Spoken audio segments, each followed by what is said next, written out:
Assalamu alaikum. We're joined today by Dr. Azzam Tamimi. He is the declared expert on Hamas, not just from a security perspective, but also in terms of their religious and political ideology.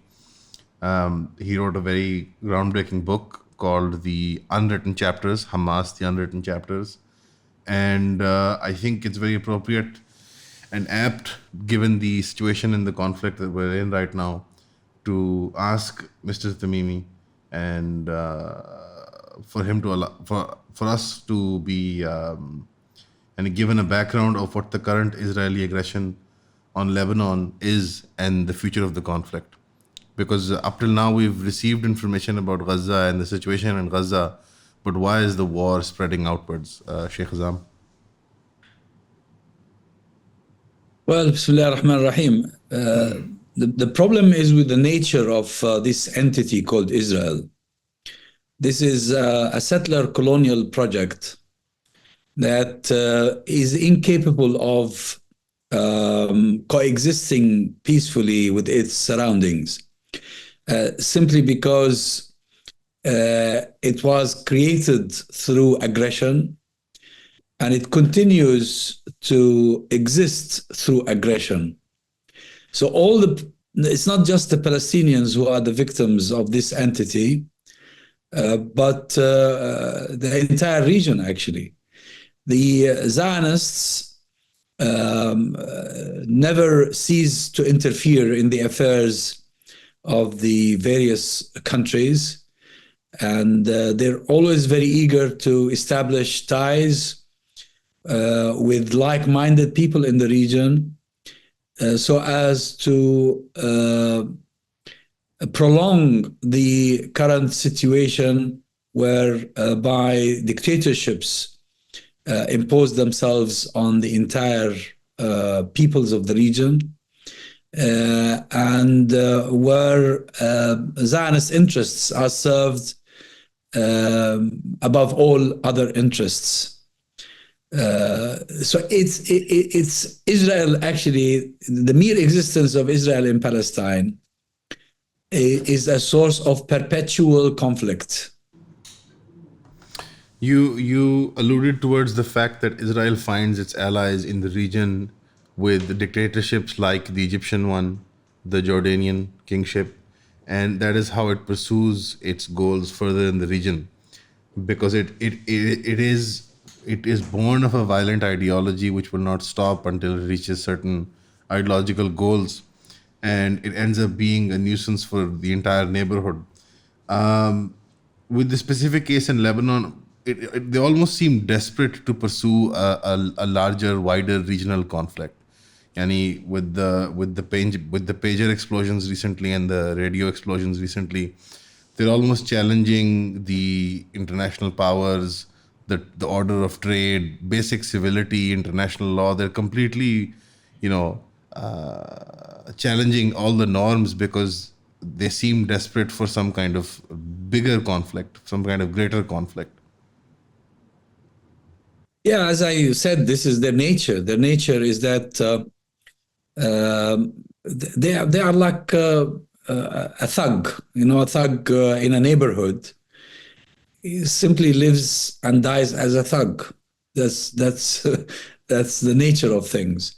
Now, in Lebanon, many people probably don't remember or maybe forget that some of Lebanon's most profound problems were created by Israel in the first place.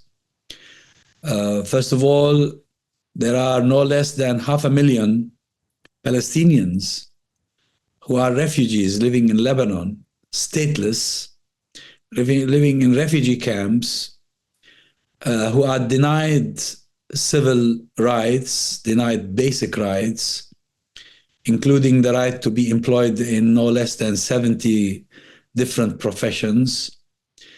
Their homes originally exist where Israel today exists. So that's how it started. Then the Israelis continued to occupy part of Lebanon, the so-called Shab'a farms.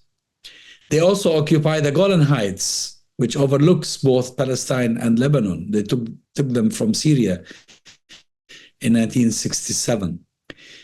And the Israelis have struck an alliance with corrupt elites across the region, not only in Lebanon, but across the region, with whom they collaborate in order to suppress the populations. Some of the most heinous massacres perpetrated in the region were perpetrated either by the Israelis or by collaborators with the Israelis, as happened in Sabra and Shatila in 1980, was it 83 or something? 82, I think, 82, 83, when several thousand Palestinians were slaughtered in the camps of Sabra and Shatila by Christian Lebanese militias supported and armed by the Israelis. So again, Israel cannot live in peace with anyone unless you are willing to be subjugated by them, you are willing to be enslaved by them, and be turned into some form of a lackey or an agent or a collaborator.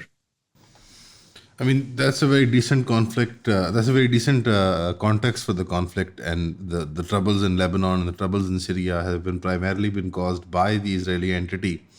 But what do you see the future of the conflict? Because the regional partners, as much as they would like to facilitate Israel, don't they see potential threats for their own borders, for their own integrity, for their own populations? Yani an Egypt or a Jordan or a Lebanon or a Syria, what do they see for themselves in the future, the way this conflict is growing and spreading? Because I don't think we're ever going to go back to a normal pre-7th October situation. We have to create a new normal now. What is the new normal going to be? Where is the conflict heading? Well, the situation has never really been normal prior to the 7th of October or after the 7th of October. It hasn't been normal since the beginning of the 20th century, when European superpowers decided that it was about time to have a go at the last remaining Islamic political order, as resembled by the Ottoman Caliphate. And to do this, they divided the region and implanted right at the center of it a foreign entity, a European entity, similar to the ones implanted in various parts of Europe and Asia. And therefore, the future, the only future that one can hope for is the undoing of this. Just as Western imperialism was undone in Vietnam, was undone in Algeria, was undone in South Africa, was undone in Afghanistan. There's no other way forward. It's impossible. If you want to really see where this is heading, just look at those examples, whether it is Vietnam or Algeria or South Africa or Afghanistan. There is no future for a foreign colonial entity, especially one that is so racist and that keeps justifying itself and legitimizing itself in the name of the divine, in the name of some sort of a God-given promise. Eventually, this will have to be done away with. And I think this is what the 7th of October has done. The 7th of October is probably the first step in the final stage in the life of this colonial project. And therefore, I don't see the widening conflict in the region as a terrible development. It's a natural development. There is no other way. How else can you be free? You cannot be free unless you stand up to the tyrants you challenge them, and you sacrifice in order to get rid of that oppression. So all these sacrifices by the Palestinians and by the Lebanese today are inevitable. How else can you get rid of colonialism? The way Yasser Arafat did it, or the PLO did it, by entering into a deal with the Israelis, only actually consolidates colonialism, perpetuates that settler colonial occupation of Palestine. So you see, what's happening now is the right course of events leading to liberation. No, I completely agree with you that a wider regional conflict is not only inevitable, but it is those are the logical steps through which we have to go to end up with a situation where you do not have the entity known as Israel anymore, that racist sort of colonial Western entity. But the problem is the response. My problem is that the response we're getting from the Arab regimes and the greater Muslim Ummah at large, the sort of this quiet ignorance or this delaying tactic, or it almost seems like they're desperate to delay the inevitable. Do you think the inevitable can be delayed at this point? Like, what does Israel want, for example? It seems they do want to go head first into a conflict. Well, like all previous colonial projects, those in charge of the project become extremely arrogant, and they are blinded by their own power, by their own might, to the extent that they think of themselves as gods. I mean, look at the way Netanyahu speaks now. He's so arrogant. It's as if you're hearing Pharaoh speaking. When Pharaoh said, "Ana rabbukum al-a'la," I am your supreme Lord. And that shows that this is really approaching the end, because when Pharaoh said that, Allah subhanahu wa ta'ala said, then said, فَأَخَذَهُ اللَّهُ نَكَالَ الْآخِرَةِ وَالْأُولَى. He was finished completely after he claimed to be God, to be the supreme God. Now, the Arab regimes and Muslim governments, don't count on them. I don't expect much out of them. And if we keep hoping that something will come out of them, it's like chasing a mirage. No, they are not qualified to come to the aid of those who are at the forefront of defending justice and truth in the world. But of course, I'm counting on the masses, and I think it will happen. 12 years ago, we had an uprising, or 13 years ago, we had an uprising that started in Tunisia, moved to Egypt, Syria, Libya, Yemen, and Iraq. And I think the Muslim world is awaiting a second round of uprisings.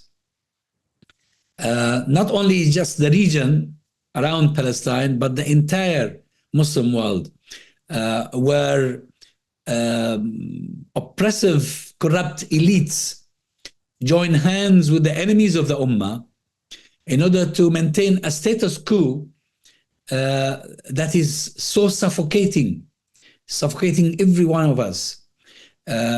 So I'm counting on this, and I'm hoping that this will happen.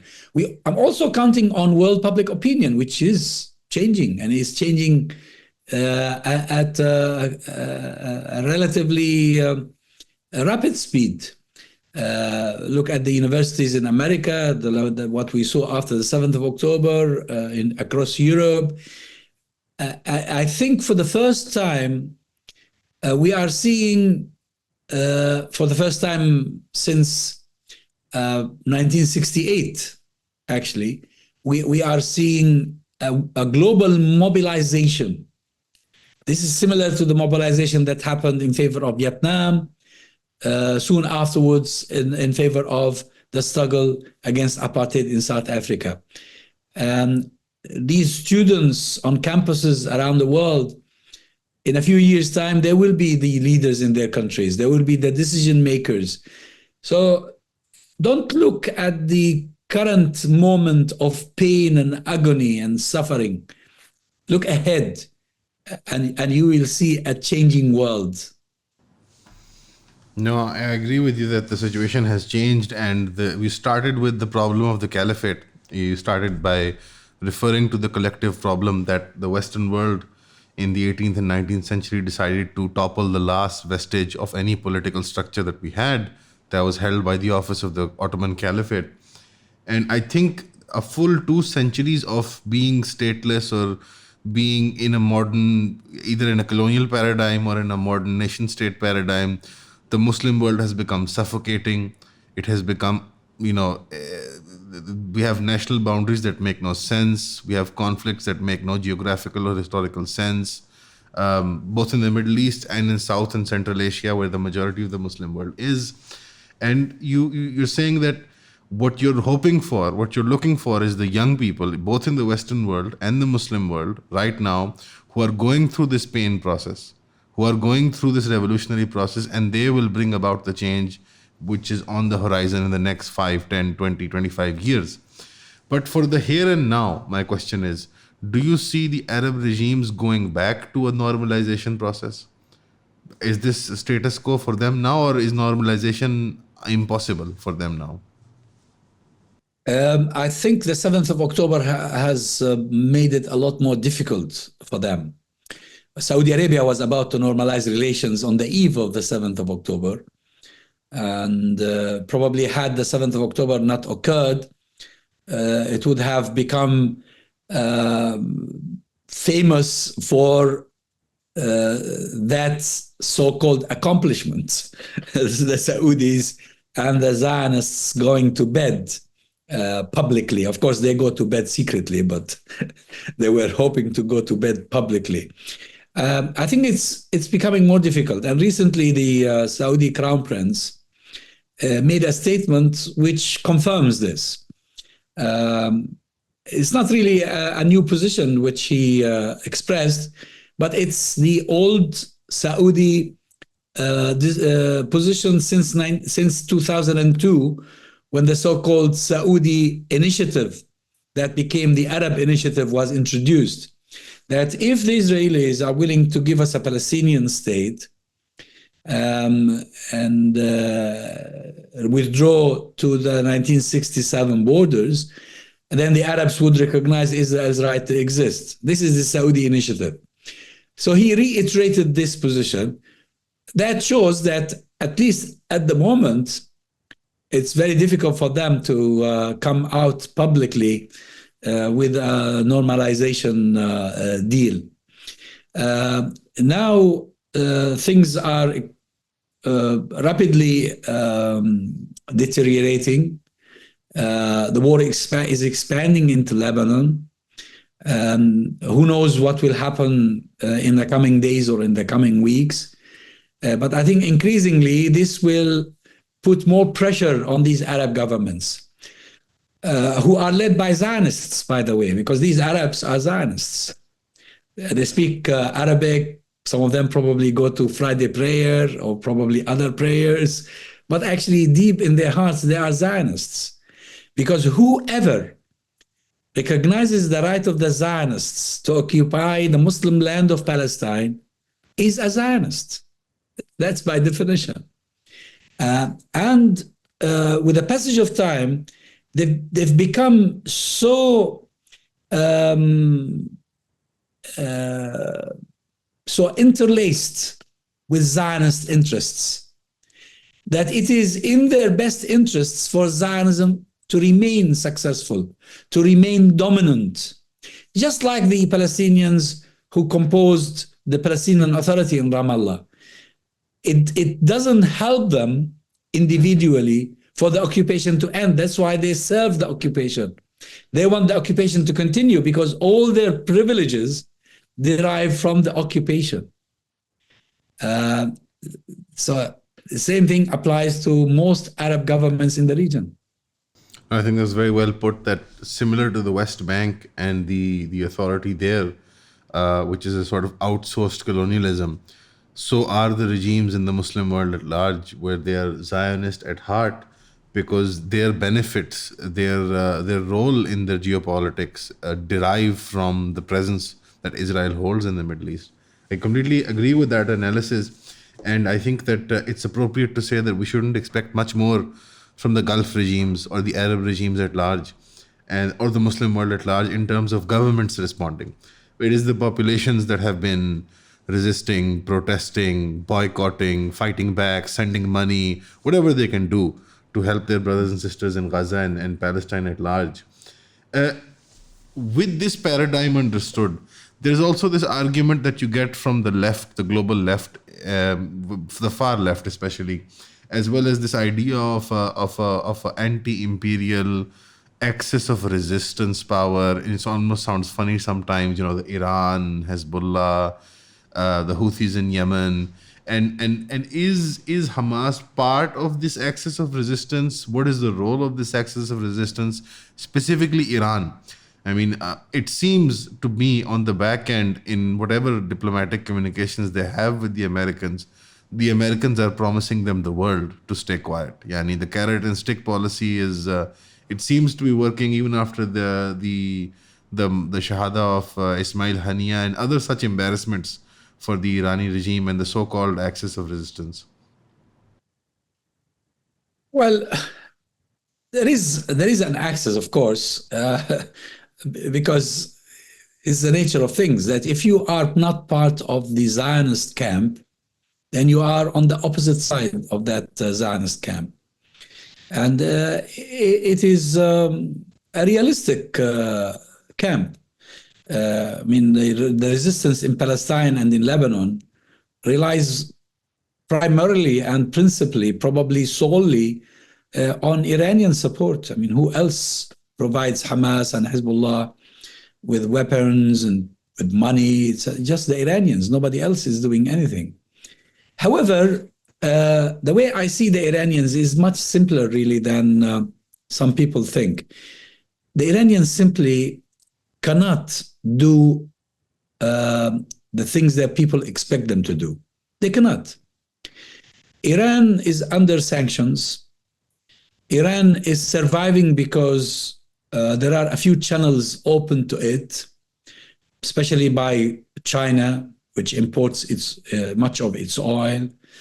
It has a window of relations with Russia, with some other probably countries, not so much in the West, mostly in the East. India, China, and Russia primarily. India, Yes, China, and but Russia. imagine if Iran were to retaliate for the assassination of Ismail Haniya, rahimahullah. It can cause pain with its rockets, with its whatever weaponry it has, but on the other hand, it can be destroyed. I mean, the Americans will not stand silent if they see the Iranians do something either to Israel or to their allies. And I think the Iranian politicians, the Iranian decision makers understand this very well. So they are in a very awkward position. Probably they should not have threatened the way they did, because every time they threaten retaliation, but you see very little. You see very little, not because they don't want to retaliate, but simply because they cannot. It's a question of what sort of implications that retaliation will have, what sort of repercussions will follow. So it's not easy. But we cannot deny that there is an anti-imperialist camp forming around the world. Now, that camp consists of so many components that happen to disagree on a variety of other issues. You agree on one issue, but you disagree on many others, and that's okay. We shouldn't imagine that we have to agree on everything. It's impossible. So let's see what sort of agenda we can agree on, and we can work together on it. And the things that we cannot agree on, we just leave them aside or let whoever wants to do whatever they want to do, do it. Um, and this camp, by the way, has a new affiliate, and that's the increasing number of Jewish people around the world who are dissociating themselves from Zionism, which is, and this is a very crucial development, a very important one. Jews from both sides, from the Orthodox religious side, as represented by Naturi Karta, and I have many friends among them, or from the so-called reform or secular side. Many of the students on US university campuses and European university campuses actually are Jewish today. And they say, not in our name. And this is taking us back to what the situation was 100 years ago. 100 years ago, most of the Jews were opposed to Zionism. They wanted to have nothing to do with Zionism. They saw Zionism as the most anti-Semitic movement targeting the Jews themselves. But of course, because of the rise of Hitler and because of the Holocaust, there was a shift, a massive migration towards Zionism. Jews in the Muslim countries were mostly opposed to Zionism. But after the State of Israel in 1948 was created in Palestine, they started hatching conspiracies to force those Jews to leave their countries and come to Palestine. Iraqi Jews, Yemeni Jews, Moroccan Jews, Egyptian Jews, Syrian Jews, Jews from other areas, Iranian Jews, Kurdish Jews. And these are the ones who are today actually at the forefront of fighting for Zionism. They are the ones who mostly belong to this new phenomenon, so-called religious Zionism, which didn't exist in the past. This is a completely new phenomenon. These are crazy people, so fanatical. They believe God speaks to them, and they believe it's about time that they fulfill the promises guaranteed to them by God. The likes of Ben Gvir and Smotrich, with whom Netanyahu allied himself. So you see, there's so much change happening. And this phenomenon, religious Zionism, is what drives an increasing number of Jews around the world to dissociate themselves from Israel, because now they see that Zionism is a real threat to the Jews, more of a threat to the Jews than to anybody else, by the way. I think that was very well put, that there is a real axis of resistance, and it has a whole spectrum of members and people around the world who have anti-imperialist sentiments. They might disagree on a lot of things, but they will agree on some basic principal things. One would be this sort of Western-style hegemony that is being imposed on the rest of the world by America and its NATO allies. That is something that they want to resist, and Iran definitely has a pivotal role in that. I think you put it very appropriately that Iran maybe outstretched itself in its marketing, in its PR, in presenting itself. Yes. So basically, there was a lot of political capital to be gained in the Muslim world, which would have classically been enjoyed by a Saudi or a Turkey maybe, that Iran capitalized on by being so supportive of Hamas and the Palestinian cause. But unfortunately, I think they overstayed, not their welcome maybe, but they overstated their capability to handle the situation. And and I think that what's more important is on the individual level, you find, Western students, Jews all over the world disassociating with Zionism and becoming part of this anti-imperialist camp in some way or another, either as protesters or as potential voters of the future or as members of civil society or whoever they might be. And I think is a very fascinating insight into religious Zionism, because contrary to popular opinion, Zionism is not a religious movement. It's in fact very anti-religion. It's a very European-style, atheistic sort of materialist colonial project, Exactly. and the fact that they were able to recruit the Mizrahi Jews and the Arab Jews and the North African Jews into the project and add this religious layer, which I think is returning back to normalcy now. The norm is that Zionism is not religious, it's anti-Semitic, and that Jews around the world don't like it. It's a very small, fanatical few who are for that project. You alluded to the fact that these people have religious delusions of grandeur, like God is speaking to them and there are prophecies that they have to fulfill. It almost seems like you're talking about ISIS. It almost seems like you're talking about ISIS. Yeah, they are the ISIS of the Jews. Well, you see, in the beginning of the Zionist project, the founding fathers of Zionism were all atheists, secular and atheist. And there's a brilliant book about this by John Rose. John Rose used to be a Zionist, but then he converted to being a pro-Palestinian and wrote a book about how the founding fathers of Zionism were using the Bible to justify the crimes of Zionism, although they didn't believe in the Bible. Now, the difference between them and the current phenomenon of religious Zionism is that the current Zionists believe in what they are propagating. They truly believe in it, or at least this is how it appears. And there is a background to this, a very interesting background to this, because it is actually a contradiction in terms to talk about religious Zionism, because religion and Zionism were opposed to each other, as you rightly put it. But what happened is that after 1967, when Israel occupied the West Bank, Gaza, Sinai, the Golan Heights, and parts of Lebanon and parts of Jordan, they needed to encourage the settler movement. And how are you going to encourage the settler movement if you don't inject a religious ideology into this?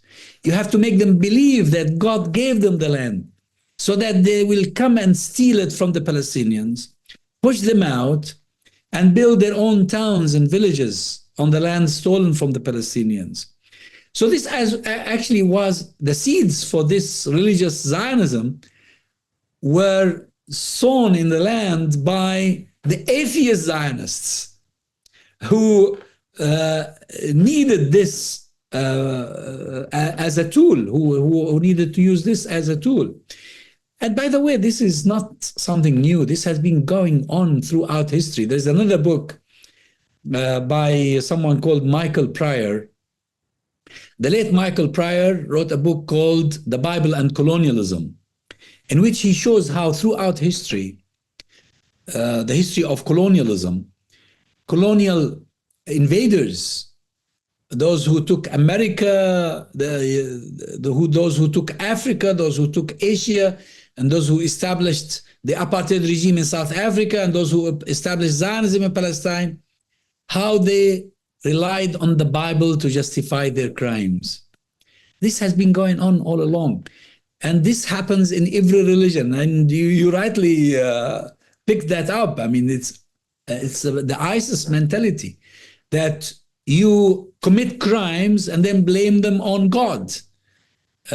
Because if you blame them on God, nobody should question you because God told you to do it. But whoever claims that God told them to commit those crimes, that's not the God we recognize. Our God, Allah subhanahu wa ta'ala, is a God of compassion, of adl, of justice, of truth. And whatever these criminals ascribe to God, God is innocent. God has nothing to do with it. Happened is, as opposed to an expedient common mythology, it has genuinely become a religious doctrine. And over time, it's genuinely become religious doctrine. And Yes. we are dealing with the generation of Israelis and Jewish people who genuinely believe this is their religion. And it's the religion of a very evil and vengeful God who justifies the killing of children and women and the stealing of land and the stealing of resources.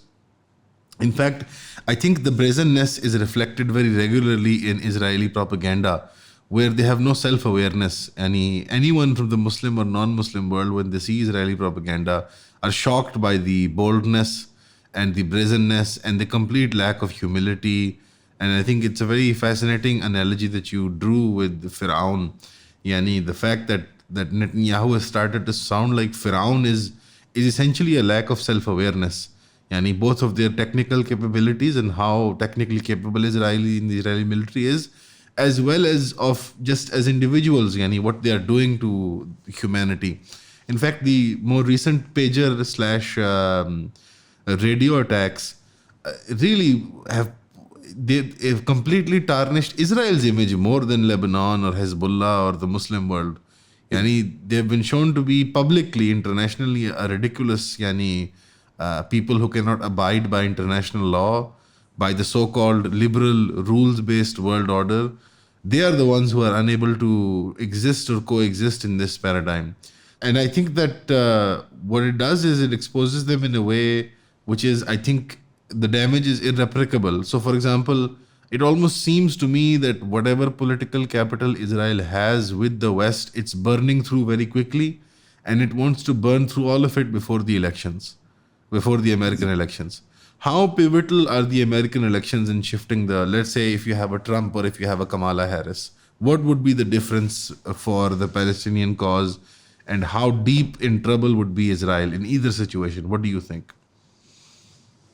Well, I think because of the growing pressure within the Democratic Party on its leadership to be less cooperative with Israel against the Palestinians, Kamala Harris is the lesser of the two evils. So we're not here talking about who is better, but we are talking who is less harmful. But unfortunately, the U.S. establishment is not going to change very soon. I mean, look, all these massacres that the world is witnessing, and the verdicts by the international courts, whether it is the ICJ or the ICC, and they're still arming Israel, providing it with all these lethal weapons to kill the Palestinians and now the Lebanese. So I'm not optimistic that we will see a change even if Kamala Harris is elected. But if Trump is elected, things can get worse, for at least for a brief period of time. But it is important also to notice here that we are witnessing the formation of a global movement that will eventually bring pressure to bear on those in authority, whether in Washington or in London or elsewhere. This is similar to the student movement of the 70s that gave birth to the global anti-apartheid movement that eventually forced the Americans and the Europeans to reconsider their unconditional support for the apartheid racist regime of South Africa. I mean, there was a time when Ronald Reagan and Thatcher decided among themselves that the ANC was a terrorist organization, that Nelson Mandela was a terrorist, and that to the extent that Margaret Thatcher vowed he'd never be allowed to set foot on British soil. Yet all of this changed within a decade or a decade and a half. And we saw Nelson Mandela in the 90s, in the early 90s, in the mid-90s, become the president of South Africa and come and visit both America and Britain. And we saw him being given a hero's welcome. So I can see a similar trend happening, but it will take time for it to really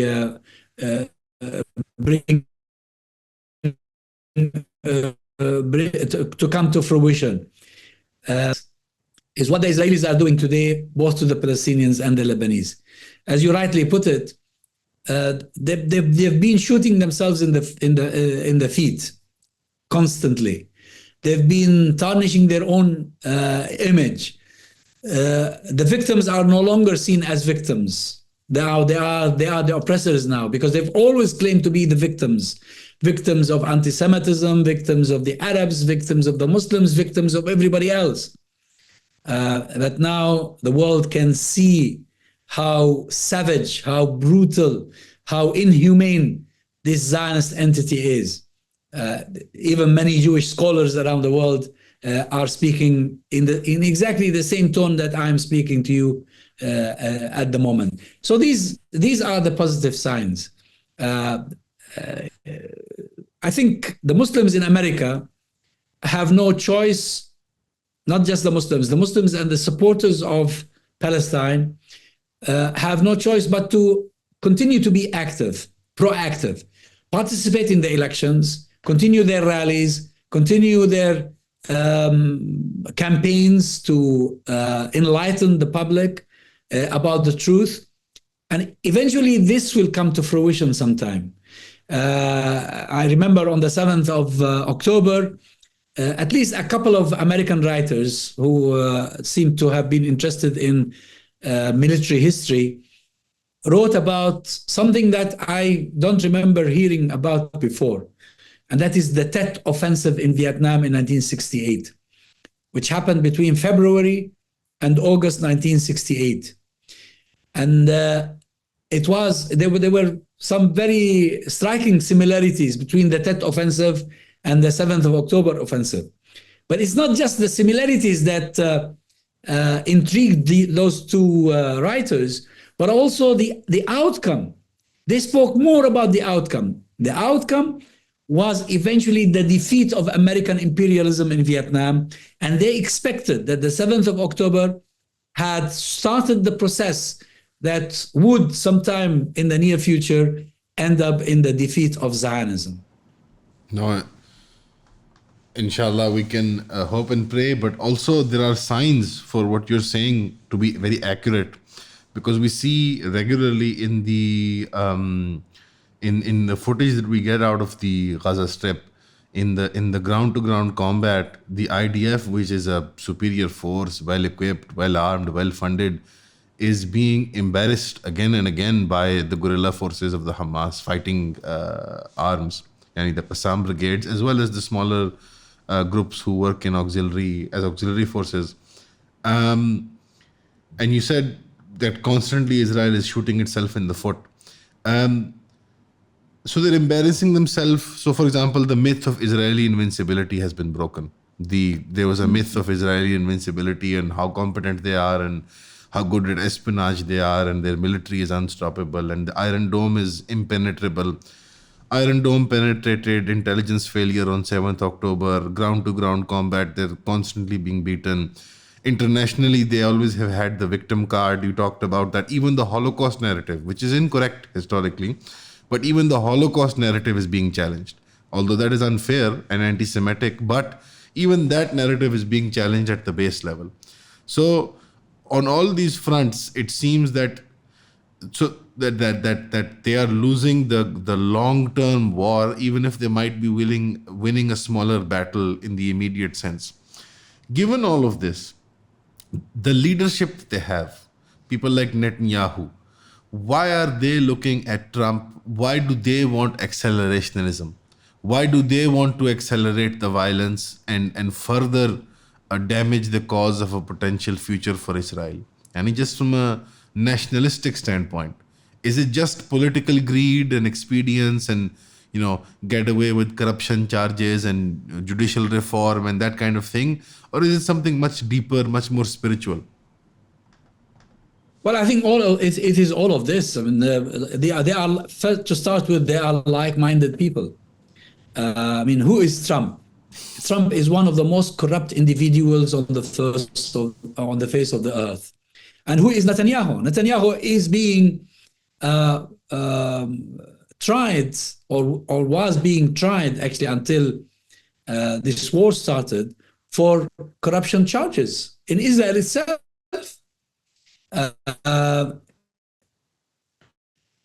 Both are corrupt, and both use religion as an excuse to impose their own hegemony, hegemony, and their own.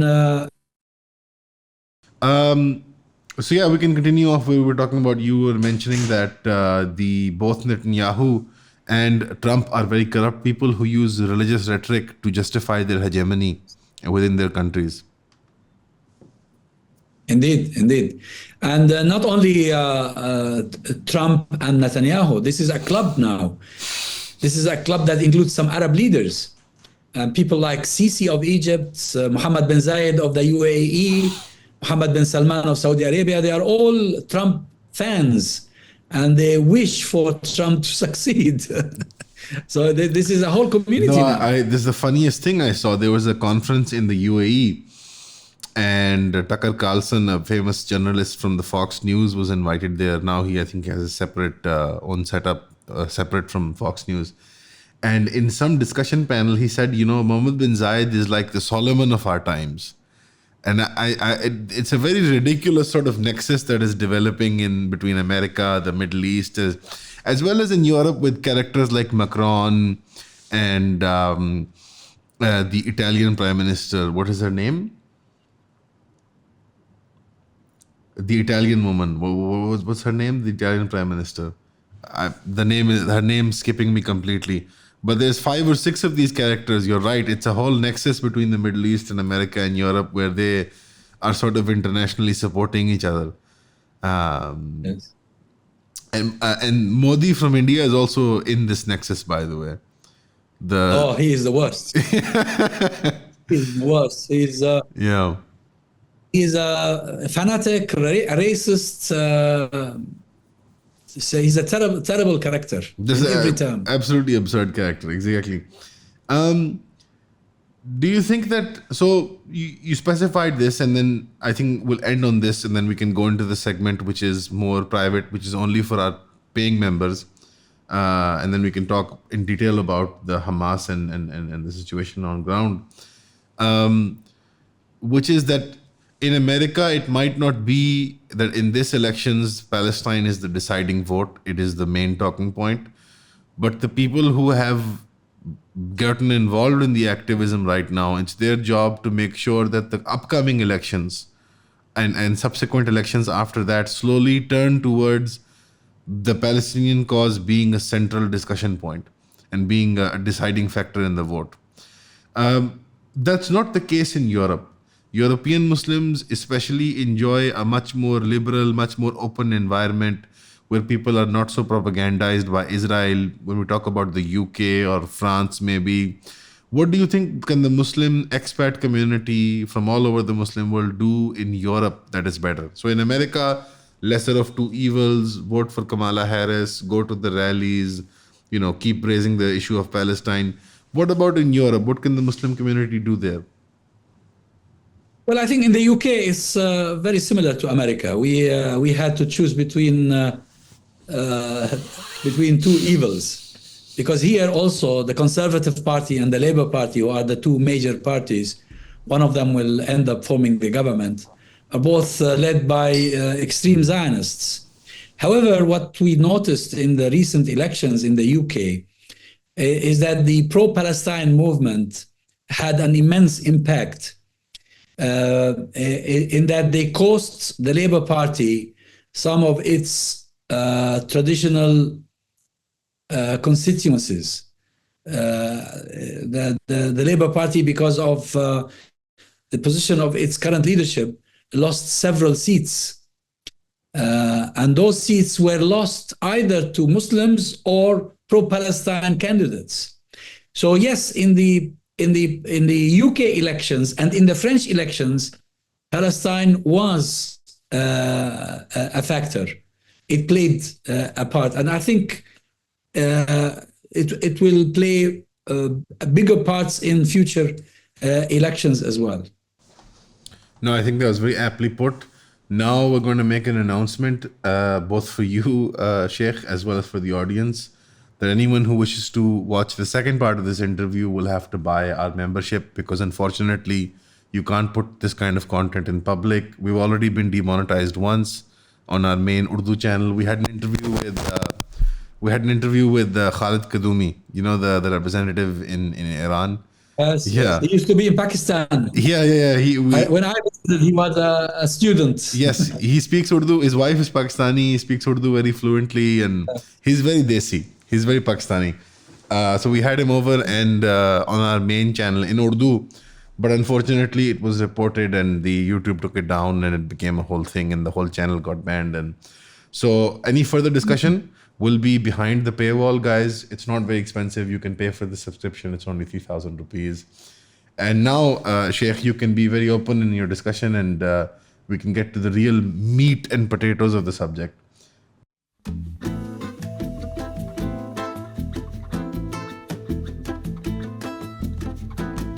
I think sympathizing with the Palestinian cause is great, but it's not enough on its own. We need to support that sympathy with knowledge, with awareness, in order to spread awareness around us. And I would encourage the brothers and the sisters in Pakistan and elsewhere to read about the history of this conflict. It's very important. There are excellent writings that are available online as well as in libraries. The writings of people like Professor Abdul Wahab al-Misiri. He wrote a couple of books in English, but most of his other writings are in Arabic, and he has a huge encyclopedia about Jews, Judaism, and Zionism, but it's in Arabic.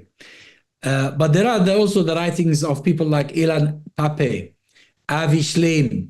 Avi Shleim is a very close friend of mine, and I interviewed him several times. By the way, my interviews on the Al Hiwar TV channel, which is a channel I co-founded.